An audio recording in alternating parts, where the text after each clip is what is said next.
Hi guys, today we're talking to Kate and Ivan. Kate is our daughter and Ivan is Son-in-law. Son-in-law, yeah. Right. И я попробую еще сказать это по-русски. Сегодня мы встречаемся с Катей и с Айваном. Катя, как вы знаете, наша дочка. Айван наш зять, как мы по-русски говорим, да? И сегодня мы поговорим немножко о их поездке в Россию. Обычно людям интересно узнать, как в основном Айван, иностранец, воспринимает Россию. Потому что Катя родилась в России, она ее прекрасно знает и так. Ivan, first question. How did you get your name? So, being Portuguese, my background's Portuguese. Ivan is not a European or a Western European name. My father, when he moved here to Canada from Portugal, went to go work for a company. And the owner of the company was Ukrainian. My father had such respect and admiration for the boss that when I was born, he named me after him. He named me Ivan. Fitting that someday I'd actually meet a Russian woman and get married. Hold on. Let's Kate translate it. Вопрос, естественно, про Айвана имя. Когда Айвана папа приехал сюда, в Канаду, он начал работать в компании. Владелец компании был с Украины. И Айвана папа настолько проникся к нему уважением, что решил назвать своего сына именно так. Ivan, any name connection like your name with getting Russian-speaking wife? No, it wasn't planned out. No, just convenient, I guess. Just happens. Yeah. Okay, so let me ask you. Я забываю переводить, ребята, sorry. Я только что спросил Айвана в отношении, насколько его имя имеет хоть какую-то связь с тем, что он в итоге обрел русскоязычную жену. И Айван сказал, что нет, это, конечно, совершенно случайная вещь. Okay, so how did you like your trip to Russia? Being not speaking the language is a little difficult. We've gone to Russia twice now. Both times were very different trips, but the one thing that you can see very clearly is the difference from when you're in Moscow and when you get further out from Moscow, how life is very different. So it's a big contrast. There's a big contrast. But overall, I loved the trip. Ну, папа, естественно, спрашивает про то, как Айвану понравилось, какие у него впечатления были о России. В России мы были вместе дважды. Первый раз мы были до рождения нашего сына, и мы оставались, как и у одной бабушки, которая была тогда жива, на несколько дней, и у папиных родителей тоже. Вот, мы умудрились в Москву съездить несколько раз. Москва, конечно, впечатляет. Вот. Второй раз мы ездили уже с сыном, поэтому мы останавливались только у твоих родителей. И особенно решили в город не ездить, потому что сын еще все-таки маленький, это тяжело на электричке с малышами ездить. Вот. Но больше всего я думаю, что контраст в том, что Москва, Москва, она сама по себе Москва, да. И, естественно, чем дальше вы отъезжаете от Москвы, тем больше видна разница. Конечно, в Москве, я думаю, что и в Петербурге, в других больших городах деньги есть, туристы есть, бизнесмены. То есть там сразу выходишь из метро, слышно английскую речь, да. А вообще, я думаю, я знаю, что ему, в принципе, Россия всегда очень нравилась, и я думаю, что мы не последний раз туда ездили. Ivan, let me ask you this. Being a foreigner, did you feel comfortable? Did you feel safe in Russia? I felt safe in Russia, more so in Moscow than further away from Moscow. At no time was I ever worried or fearful. As a man, I feel like I can handle myself. As a woman, it might have been a different story, but within Moscow itself, I felt very comfortable. It's all very familiar because it's all, it's nicer cars, it's nicer roads. Everything, at least during the day, seems very nice, and everybody's on the same level. Civilized, yeah. But the one thing I would say is that as a foreigner not speaking Russian, regardless of where you are, it's hard to get around. It's hard to figure out what to do because Especially it's not if you tourist. go far away from Moscow. Yeah. It's not tourist oriented. It's not tourist friendly to be there. In regards to if I go to a restaurant and look at the menu, the menu's in Russian. There's no English, regardless of how nice the restaurant is. At least that's what I found. You know, if you go into a store because you need to buy a pair of shoes, which I had to do because I ruined my shoes.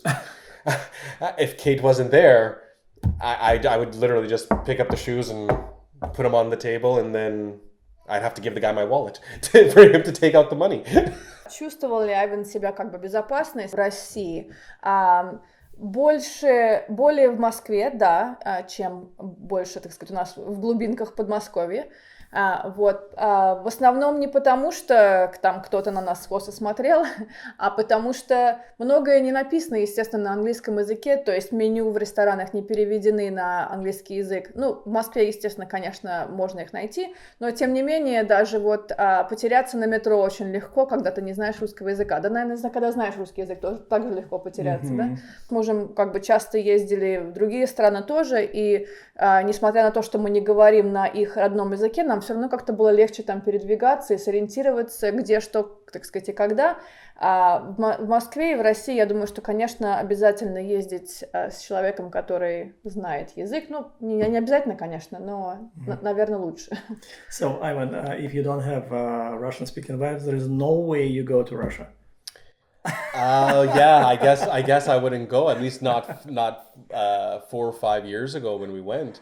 But now with technology, it does make things a little bit easier. Like you can use your phone and apps to translate directly with people. So that helps.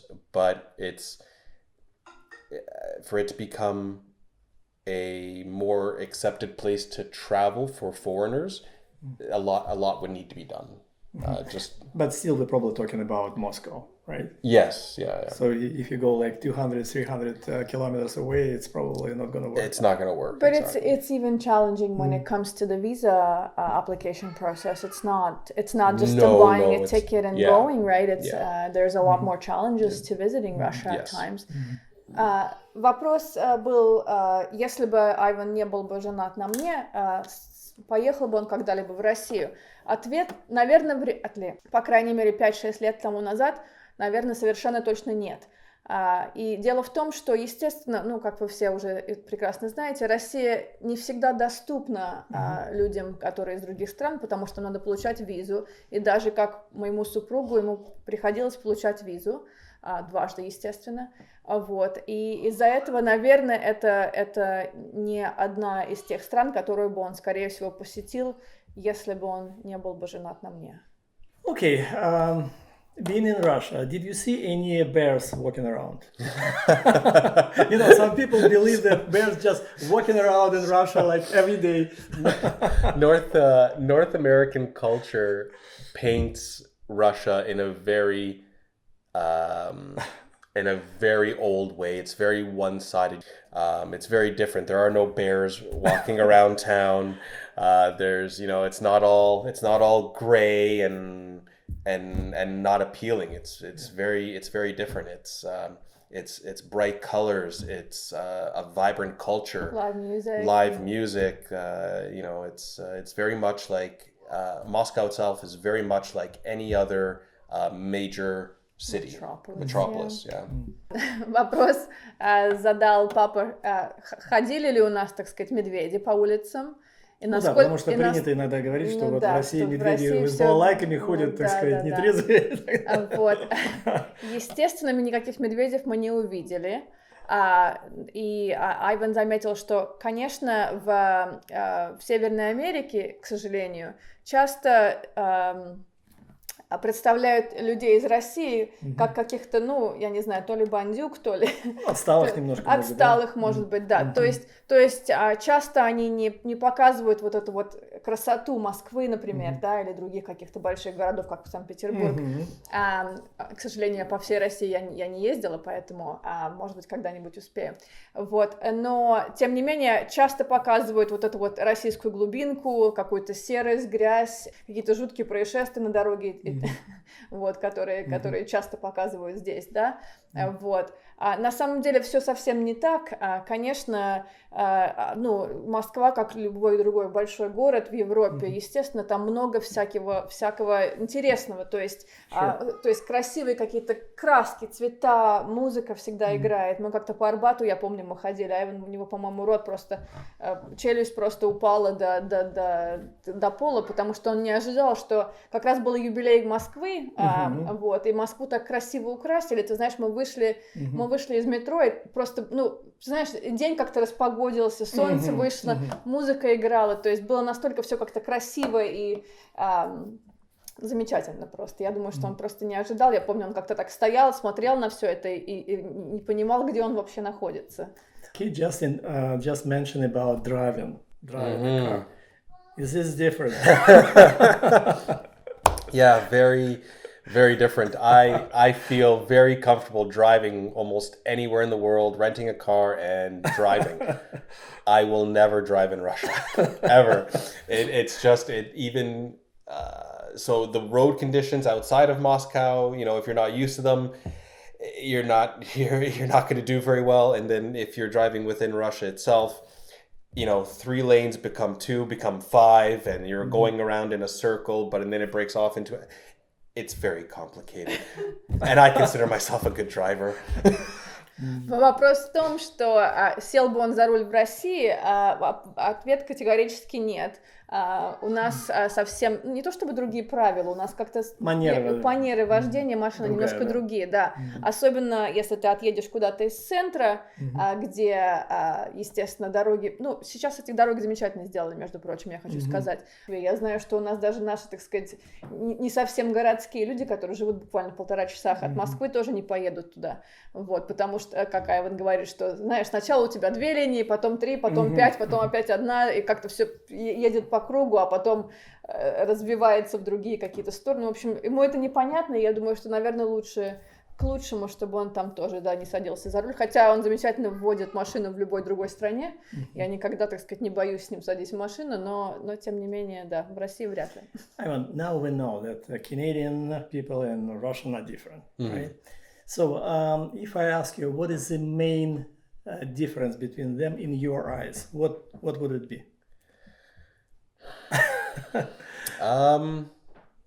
I think. Don't hold back. No. I think. I guess in Russia, at least from what I can see, men and women are very much supposed to be a certain way. You know, men are very much the man of the house. Things are done a certain way. Like more controlling. And the women are potentially more submissive, and that's a very broad statement. That doesn't mean that goes for all of Russia. You know, it varies, same like it does here. We see that here as well. Yep. But I feel like here there's more of a balance between what men and women are to each other, especially when they're in a relationship together. You know, I do things that, you know, potentially my father never did back home, and I'm sure it's things that, you know, when you guys were living back in Russia, it was something that you guys never did either. But it's just culturally different here in Canada. Какие различия Айван заметил между людьми, между канадцами и россиянами?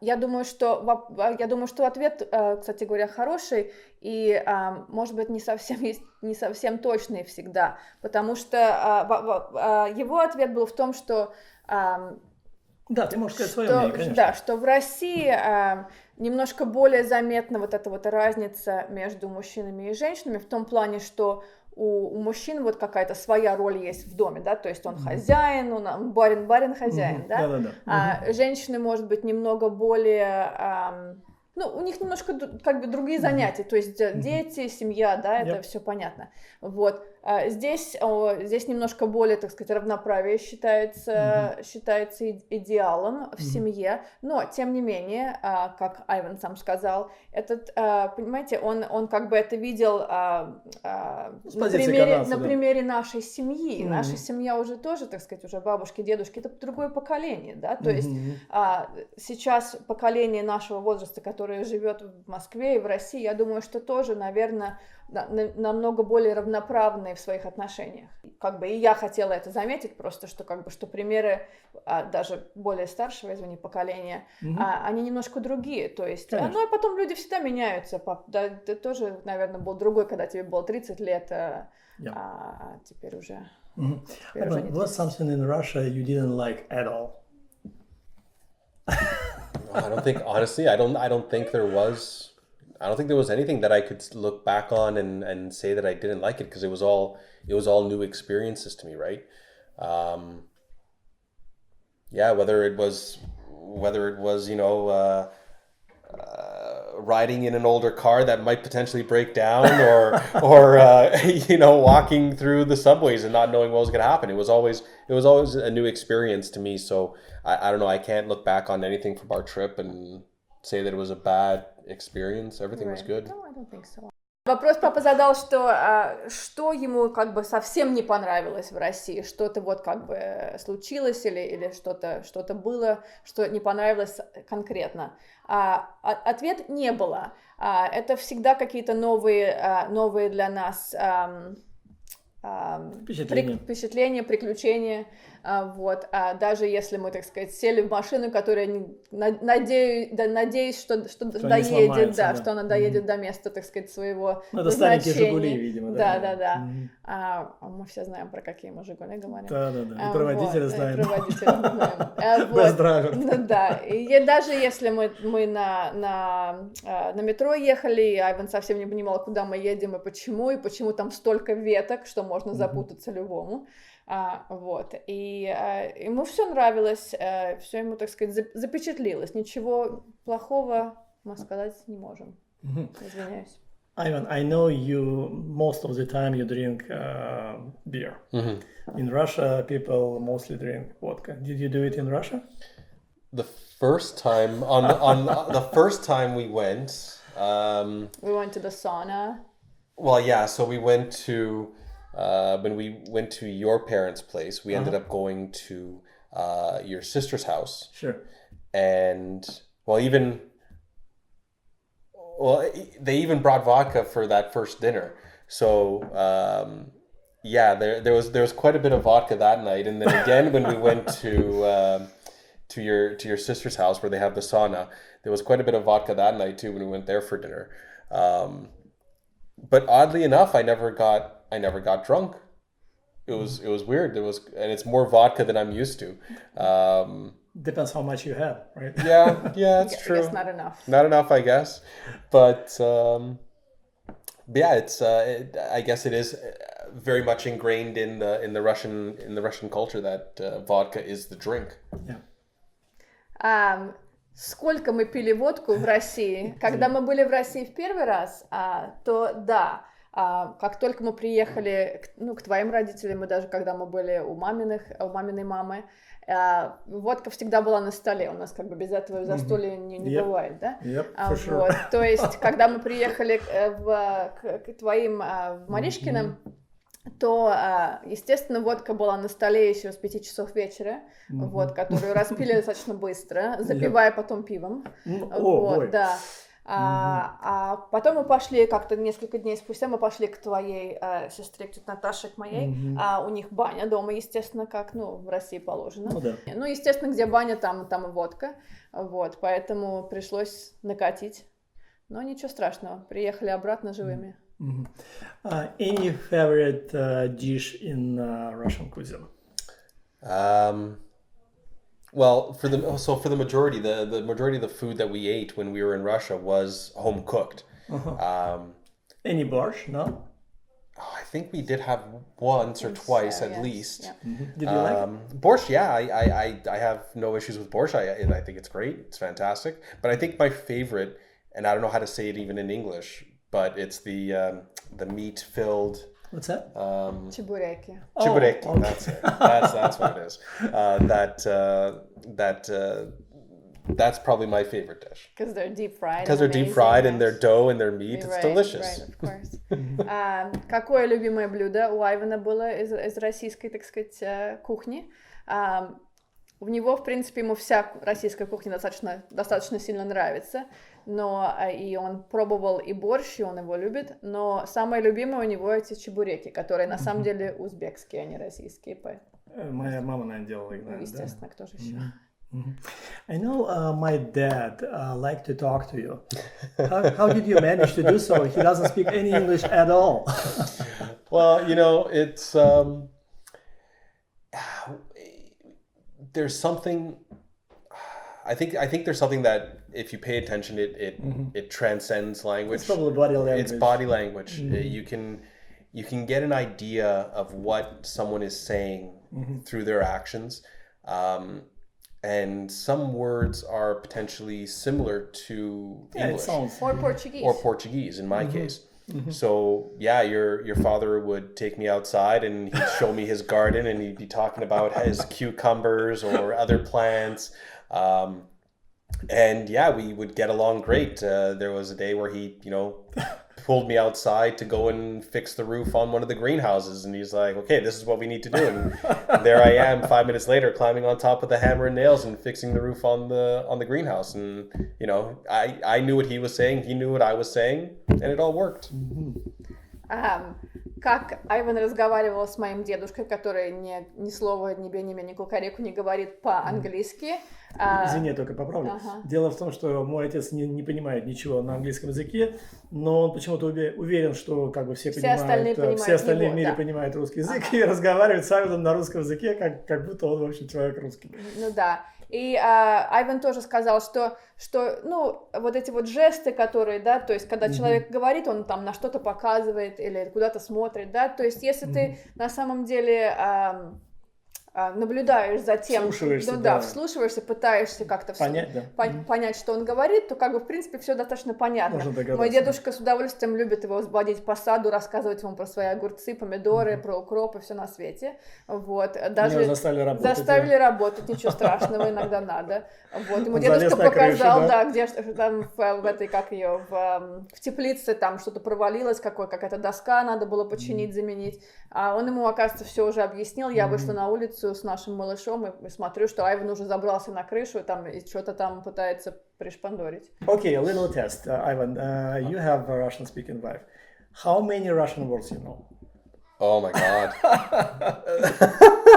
I probably know maybe 10 or 15 on a good day, but it's not anything that could help me in a conversation or anything like that. It's random words here and there, like sun or rabbit, and it's funny, I can't even remember how to say rabbit anymore. Zайчик, Solnichka, Котенок, привет, как дела, хорошо, пока. That's a lot. That's a lot. Good. That's enough. That's enough for us. Very nice. Хрюшечка. Хрюшечка. Хрю-хрю. Хрю. Yeah. Pretty good. Окей, ребятки, мы подбираемся к концу. У нас маленький ангел наверху сидит. Он терпеливо играет в игрушки, ожидая, когда мы закончим разговаривать. Last question, Ivan. Would you guys go again to Russia? Absolutely. Absolutely. Having been there already, and once again,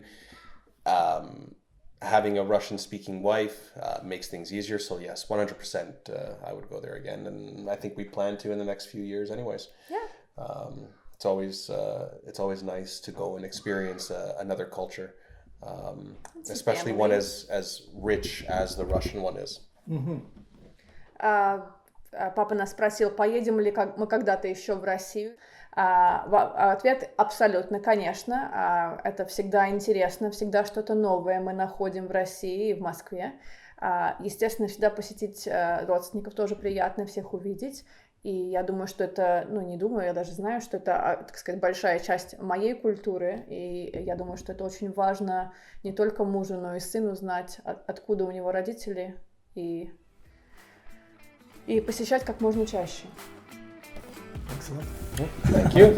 Thank you very much. Спасибо большое за ваше внимание. Всего доброго. Пока. До свидания. До свидания.